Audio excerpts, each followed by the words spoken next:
जय माता की हर हर महादेव। आज मैं आपको सुनाऊंगी त्रिपुर सुंदरी की कहानी। त्रिपुर सुंदरी कौन है? माँ तो आपको बताती हूँ। माँ भगवती राजेश्वरी त्रिपुर सुंदरी की श्री यंत्र के रूप में आराधना करने की परंपरा पुरातन काल से ही चली आ रही है। मान्यता है कि जगजननी माँ ललिता का प्रादुर्भाव माघ मास की पूर्णिमा को हुआ था।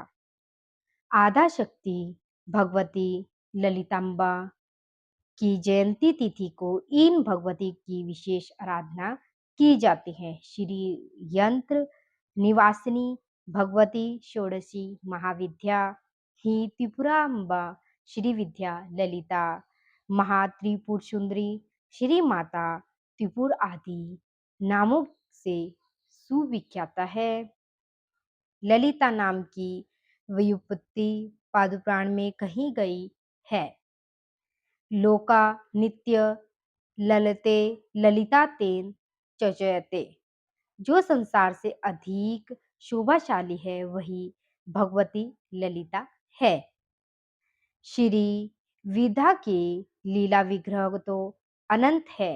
श्री माता त्रिपुर सुंदरी ललिता महाविद्या के विषय में कुछ भी लिखना सूर्यदेव को दीप दिखाने जैसा है, क्योंकि अनंत का जितना भी वर्णन करे कम ही है। परंतु ऐसा होने पर भी ललितांबा की जो महिमा वर्णित हुई है, ब्रह्मांड ब्रह्मांड पुराण रहस्य आदि पुरोहितिहासों में उसके माध्यम से इन महा त्रिपुर सुंदरी माँ की भक्ति में हम लोग जाए तो निश्चय ही जीवन सफल है।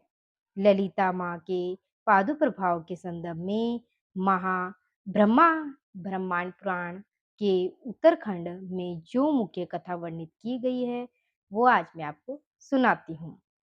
पूर्व काल में सबसे पहले गणपति जी का स्मरण कर लेते हैं, फिर आपको मैं टीपू सुंदरी जी की कहानी सुनाऊंगी। ओम गणपति नमः। चलिए करते हैं टीपू सुंदरी की कहानी स्टार्ट। पूर्व काल में शिव जी को क्रोधाग्नि द्वारा दग्ध कामदेव की उस भस्म से गणेश जी के साथ खेलने के लिए भगवती पार्वती जी ने एक पुतला बनाया और उसको प्राणयुक्त कर दिया। तब उस तामोगुणी पिंड में भगवती रमा के द्वारा शापित मणिकेशेखर मणिकेशेखर के जीवन का प्रवेश होने से पिंड ने भयंकर रूप धारण कर लिया। यही भंडा सूर की उत्पत्ति का निमित्त बना। गणेश जी ने उस बालक का मार्गदर्शन करने के हेतु से भगवान की आराधना करने की प्रेरणा दी, तो उस भंड नाम के असुर ने श्री शिव शंकर जी की उग्र तपस्या की और उनसे अभय वर प्राप्त कर त्रिलोकाधिपत्य करते हुए देवताओं के हवि भार्ग का भी स्वयं में भोग करना आरंभ किया। दुष्ट भंडासुर जब इंद्राणी का हरण करने की सोचने लगा तो इंद्राणी असुर के डर से गौरी के निकट आश्रयार्थ गई। इधर भंड ने विशुक्र को पृथ्वी का और विशंखा पाताल का आधिपत्य दिया। उस दुष्ट ने स्वयं इंद्रासन पर आरूढ़ होकर इंद्राणी दी देवताओं को अपनी पालकी ढोने पर नियुक्त किया। दैत्यागुरु शुक्राचार्य जी ने दयावश होकर इंद्रिका को इस दुर्गति से मुक्त किया। असुरों की मूल राजधानी शोणितपुर को ही मयासुर के द्वारा स्वर्ग से भी सुंदर बनवाकर उसका नया नाम शून्यपुर रखकर वहीं पर भंड दैत्य राज्य करने लगा। स्वर्ग को उसने नष्ट कर डाला। दिक्पालों के स्थान में अपने बनाए हुए दैत्यों को ही उसने बिठाया। इस प्रकार 105 ब्राह्मणों पर उसने आक्रमण किया और उनको अपने अधिकार में कर लिया। अनंतर भंड दैत्य ने फिर घोर तपस्या कर शिवजी से अमृतत्व का वरदान पाया। इंद्राणी ने गौरी का आश्रय पाया है।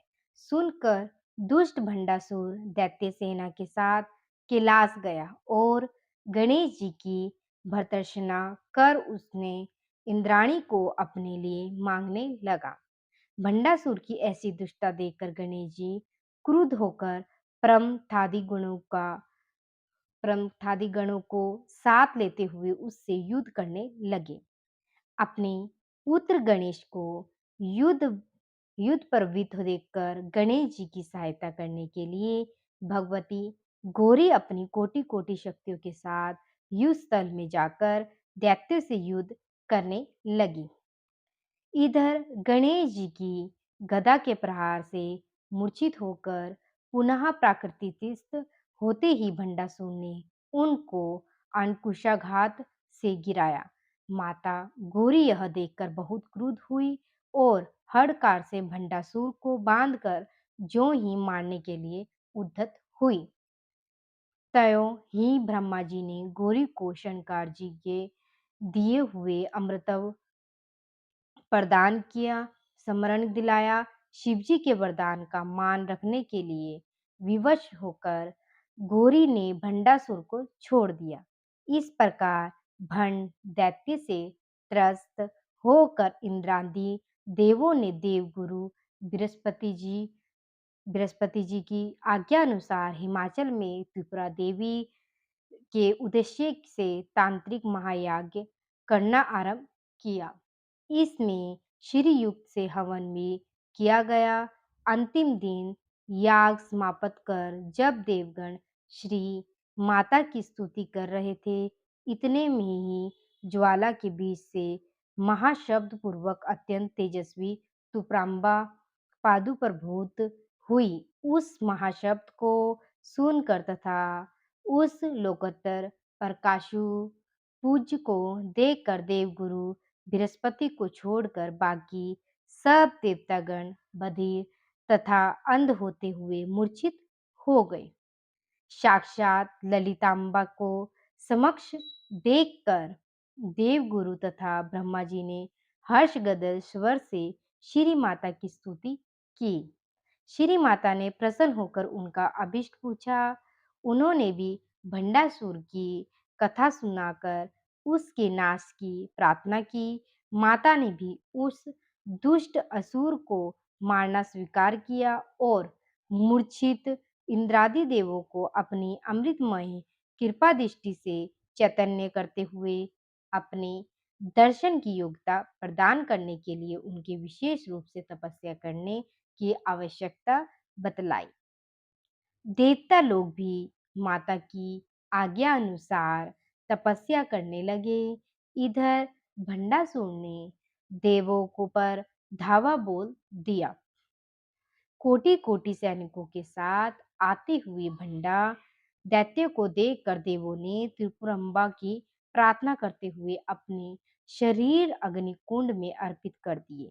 भगवती त्रिपुरंबा की आज्ञा अनुसार ज्वाला मालिनी शक्ति ने देवगणों के असमंतांत चारों ओर एक ज्वाला मंडल प्रकट किया। देवों को ज्वाला में भस्मीभूत समझकर भंड दैत्य सैन्य के साथ वापस चला गया।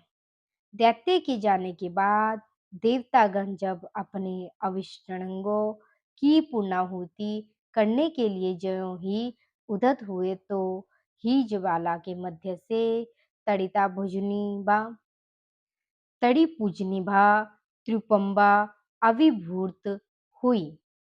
थोड़ा मिस्टेक हो गया, उसके लिए क्षमा मांगती हूँ। तो दोबारा से बोल देती हूँ। ज्वाला के मध्य से तड़ित पूजनीय भा त्रिपंबा अभिभूत हुई। देव लोगों ने जय घोष पूर्वक पूजा नादि द्वारा भगवती ललिता की स्तुति की। त्रिनेत्रा दिव्याभूषणा भूषित लाल वस्त्र पहनी हुई माता ललिता ने एक का धनुष पुष्पों से मंडित बाण, पाश तथा अंकुश धारण किया हुआ था। सृष्टि स्थिति संहार निग्रह अनुग्रह रूपी पंच कृतज्ञ करने वाले देवों ब्रह्मा, विष्णु, रुद्र, ईश्वर सदाशिव के अनुरोध से भगवती ने उन्हें अपना सिंहासन बनाया। समस्त देवताओं के अनुरोध से वे दो रूप में विभक्त होकर श्री कामेश्वर व श्री कामेश्वरी बन गई। भगवान कामेश्वर शिव का श्री श्री कामेश्वरी शिवा भगवती ललिता जैसे ही चतुर्भुज रूप था। देवों को अपना दर्शन सुलभ हो, इसलिए श्री माता ने विश्वकर्मा के द्वारा सुमेरु शिखर पर निर्मित श्रीनगर में सर्वदा निवास करना स्वीकार किया। भगवती ने श्री नारद जी द्वारा शून्यकपुर में भंडासुर के पास संदेश भिजवाया कि वह देवताओं को सताना छोड़ दे, लेकिन वह दुष्ट नहीं माना। उसके बाद श्री माता ललिता अम्बा ने देवों की प्रार्थना के अनुसार श्री चक्रात्मक रथ पर आरूढ़ होकर भंड दैत्य को मारने के लिए प्रस्थान किया। महाभयानक युद्ध प्रारंभ हुआ। श्री माता के कुमार श्री महागणपति तथा कुमारी बालम्बा ने भी युद्ध में बहुत पराक्रम दिखाया। श्री माता की मुख्य दो शक्तियां, एक मंत्रिणी राज मातणीश्वरी दंडिनी वाराही और भगवती बाला त्रिपुर सुंदरी ने व अन्य अनेक शक्तियों ने अपने प्रबल पराक्रम के द्वारा दैत्य सैन्य में खलबली मचा दी। एक बार वह स्वयं ही हिरण्याक्ष, हिरण्यकशिपु, रावण, कुंभ कर्ण, शिशुपाल, दंतवक्र, कंस आदि असुरों के रूप में आया, लेकिन राजेश्वरी भगवती ने अपनी करांगुलियों के अग्रभाग से श्री हरिनारायण के 10 अवतार प्रकट करके उन सब असुरों का संहार कर दिया। अंत में बड़ी कठिनता से उपस्थित होने पर जब श्री माता ने महाकामेश्वरास्त्र चलाया, तब सब परिवार भंड दैत्य मारा गया, क्योंकि शिव वरदान के कारण अन्य किसी प्रचलित अस्त्र से उसकी मृत्यु नहीं हो सकती थी। देवों का भय दूर हुआ और वे पूर्ववत स्वर्ग में अपने अपने पदों पर अधिष्ठित हो गए। दैत्य दोबारा आक्रांत 105 ब्राह्मणों में भी पुनः चैन की वंशी बजने लगी। इस प्रकार संक्षेप में यहाँ ये कथा बतलाई गई है। विस्तृत विवरण के लिए विशेष जिज्ञासुओं को त्रिपद रहस्य ग्रंथ का महात्म्य खंड देखना चाहिए। इनकी मंत्र उपासना योग्य गुरु से दीक्षा लेकर ही करे। मंत्र तंत्र में ललिता भगवती की प्रातः स्मरण, अष्टकवच, हृदय, खड्गमाला, शतनाम, सहस्त्रनाम, मांस पूजन आदि बहुत से उत्तम स्तोत्र मिलते हैं, जिनके माध्यम से भगवती त्रिपुर सुंदरी की स्तोत्रात्मक स्तुति उत्तम प्रकार से की जाती है। आदि शंकराचार्य जी द्वारा रचित सौंदर्य लहरी नामक स्तोत्र तो 100 श्लोकों का है।